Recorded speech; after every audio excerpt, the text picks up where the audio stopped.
Alrighty, so there is a new set of Tower of Trials floors out, and today we're going to be going over floor 21. And before we hop into it, I do want to say if you're new to the game or new to my channel, feel free to subscribe because I upload every single day. So let's hop into this thing. So the basic gimmick here, from what I have been told, is when there is a rare SR and SSR character each on your team, they get 70% extra base stats every turn for up to 5 turns. So I'm going to be using the Bond team here. I know that this isn't like, maybe you don't have the Bond team. I mean, literally just use a rare unit, an SR unit, and an SSR unit.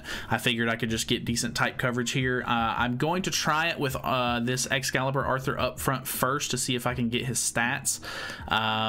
But I guess it really doesn't matter too much. I guess just to be safe, we're going to make sure that we run him up front, so Arthur's basically a waste in the back. But either way, this is a rare unit, this is an SR unit, this is an SSR unit. So we're going to hop in. I'm using HP food just because we can, and let's see if this gimmick is going to kick in for us. So I'm assuming the very first turn we should get an immediate 70% base stat increase, like once it hits our turn, I would assume.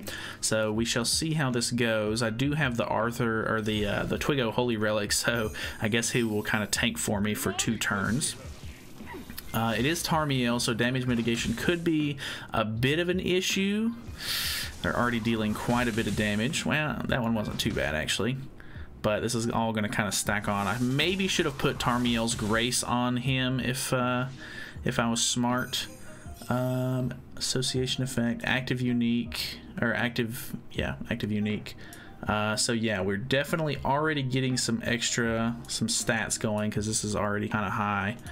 I guess we're just gonna pop some HP for the moment, and I think I'm just gonna try to wait for them to get a little bit more ultimate gauge if possible. So let's just go ahead and maybe move some bond cards around, and we'll try to go for an ultimate on him.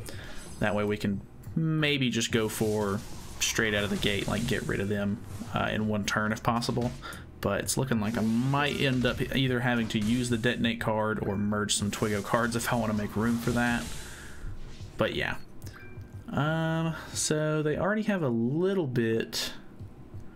Yeah, we're definitely increasing. It doesn't tell us, yeah, there's no like indication saying that we're actually getting stats because of the whole like uniques are hidden kind of thing. So I think I'm just going to go ahead and move this once, use this, and then I don't know, we'll just use a Twigo AoE card because why not. 1,000,000 damage on that's not as good as I was hoping for, I guess, but I guess you're just going to have to kind of wait. It stacks up to 5 times apparently, so I guess hoping that turn 5, whenever it comes around, will give us enough stats to where we can actually kill them. But okay, so he's got the damage mitigation on, which could be a bit of an issue. I think we're just going to go ahead and throw this up. Unfortunately, they don't use buffs on that team, so that's maybe a little bit of an issue. But we're just going to go ahead and try to get rid of some of these cards if possible, so we can maybe draw some more bond cards. Okay, good ult on the ads there. A lot of damage mitigation was done, but he's already lower than half health. I figured this was going to hurt.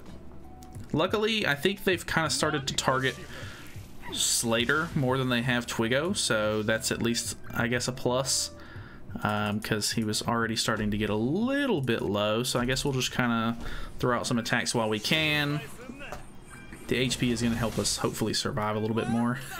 Slater's kind of not great, but you know, that was to be expected. We got 1 Bond detonate card. I'm assuming he's probably going to have his Tarmiel shield up for the rest of the match, I would imagine, because it's going to be really hard for him to use, you know, just, well, depending on what level that was. I think it was more than a level 1, unfortunately, but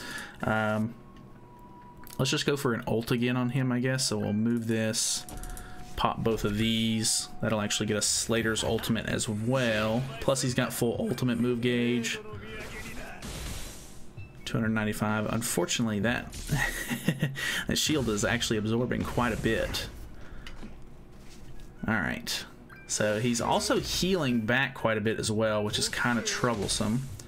He's already got a decent amount of ultimate move gauge back as well, so that's kind of good as well. So we'll just kind of double ult into a detonate card. Hopefully this is enough to kill him. Maybe not. 625, 203. Okay, we're good. Okay, so he's definitely really tanky. I don't know if this was the best options. You probably want to bring... like either a really good AoE unit, kind of like Bon, or I would even say that like if you brought maybe the one Escanor or somebody in, his ultimate could probably end up doing quite a bit of damage as well.